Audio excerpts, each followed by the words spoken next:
Hello good morning viewers. வாங்க ME vlogs of Malarvizhi சேனலுக்கு. இன்றைக்கி நம்ம பார்க்க போகிறது சிகப்பு பொன்னாங்கண்ணி கீரை கூட்டுங்க. இந்த சிகப்பு பொன்னாங்கண்ணி கீரை கூட்டு வந்து அவ்வளோ நல்லதுங்க. இந்த சிகப்பு பொன்னாங்கண்ணி கீரை கண்ணுக்கு ரொம்ப நல்லது, உடம்புக்கு நல்லா குளிர்ச்சி கொடுக்கக்கூடியதுங்க.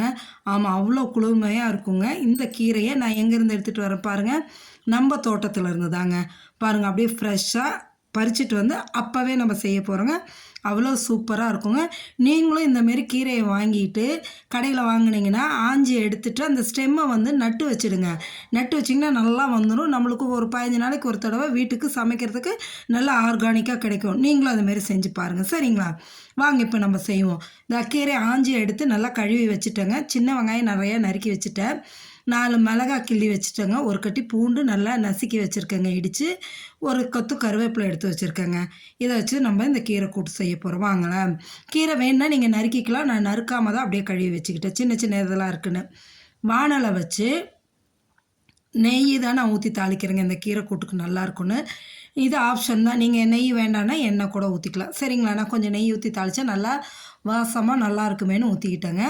பாருங்கள், பருப்பு, 2 தக்காளி, பெருங்காயத்தூள், மஞ்சத்தூள் போட்டு 4 விசில் விட்டு வேக வச்சு வச்சுட்டேங்க. இப்போ நெய் காஞ்சதும் கடுகு உளுத்தம் பருப்பு போட்டுட்டு அது பொரிஞ்சு வந்ததும் ஒரு 1/2 ஸ்பூன் ஜீரகம், சின்ன ஜீரகம் போட்டு தாளிச்சிடுங்க. அந்த சின்ன ஜீரகம் பொரிஞ்சு வரும்பொழுது நம்ம இடித்து வச்சுருக்கோம் இல்லையா பூண்டு, அந்த பூண்டு போட்டு நல்லா வதக்கிடுங்க. வதக்கி எடுத்துட்டிங்கன்னா அடுத்தது நம்ம சின்ன வெங்காயம் நிறைய நறுக்கி வச்சுருக்கோங்களேங்க. இந்த இதுக்கு சின்ன வெங்காயம் தாங்க நல்லா டேஸ்ட்டாக இருக்கும். பெரிய வெங்காயம் போட்டால் இனிச்சிட்ருக்கும். பெரிய வெங்காயம் வேண்டாம், சின்ன வெங்காயம் போட்டுக்குங்க.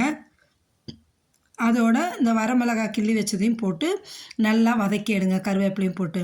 இந்த டிஷ்ஷுக்கு தேவையான காரம் இந்த வரமிளகாய் தாங்க. இது மிளகா நல்லா காரமாக இருக்குங்க, அதனால் நான் இதை அந்த அளவு எடுத்துக்கிட்டேன். நீங்கள் உங்கள் காரத்துக்கு தக்கவாறு போட்டுக்குங்க. ஏன்னா நான் மிளகாத்தூளெல்லாம் போட போகிறது இல்லைங்க. இதை போட்டு வதக்கிட்டு இந்த கீரையை கழுவி வச்சுருக்கோம் இல்லைங்களா, அதையும் எடுத்து போட்டு நல்லா ஒரு 2 நிமிஷத்துக்கு வதக்கி எடுங்க.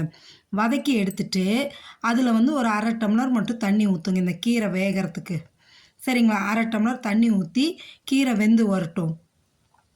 வெந்து வந்ததுன்னா ஒரு 1/2 வேக்காடு வந்தால் போதுங்க.